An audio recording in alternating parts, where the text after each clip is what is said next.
جو جس بیان کی آپ بات کر رہے ہیں، جو اسمبلی میں ایک ملک دشمن بیان دیا گیا، پوری قوم کو پتہ ہے، پوری دنیا نے دیکھا کہ کس طرح پاکستان کے ایئر فورس نے بھارت کے جہاز گرائے تھے، کس قسم کے جو ان کے ناپاک عزائم تھے اس کو پاکستان نے کس طرح خاک میں ملا دیا تھا۔ پوری دنیا میں بھارت جو ایک غرور تھا، تکبر تھا، اس کو خاک میں ملایا تھا۔ پوری دنیا میں پاکستانی قوم نے اور پاکستان کے فورسز نے اکٹھے جو پاکستان کا مقدمہ لڑا تھا وہ سب کو پتہ ہے، لیکن اس کو کنٹروورشل بنانا، اس کے اوپر اس قسم کے بیان دینا، آپ کس کو خوش کر رہے ہیں؟ آپ لندن سے جو شخص بیٹھا ہوا ہے، مفرور، سرٹیفائیڈ چور اور ڈاکو، اس کا بیانیہ دیکھیں۔ پھر جو کوئٹہ میں 2-3 تقریریں ہوئی، میں نے اس سے اسی دن جب کوئٹہ کا جلسہ تھا، میں نے ایک پریس کانفرنس کی تھی اور میں نے اجیت دول وغیرہ کے بیانات بھی قوم کے سامنے رکھے تھے۔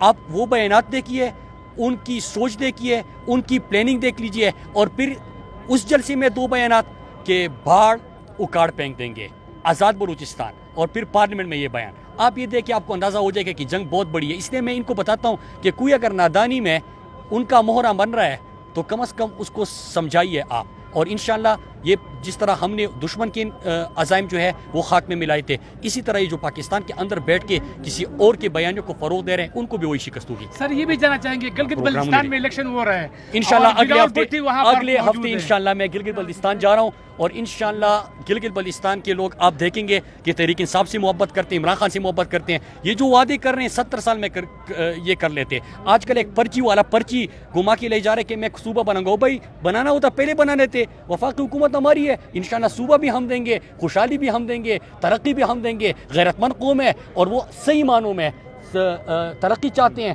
وہ گلگت بلتستان کو سندھ بنانا نہیں چاہتے جس طرح آپ نے سندھ کے ساتھ سلوک کیا۔ انشاءاللہ اگلے ہفتے گلگت بلتستان کے لوگوں سے اور نوجوانوں سے انشاءاللہ میں وہیں پہ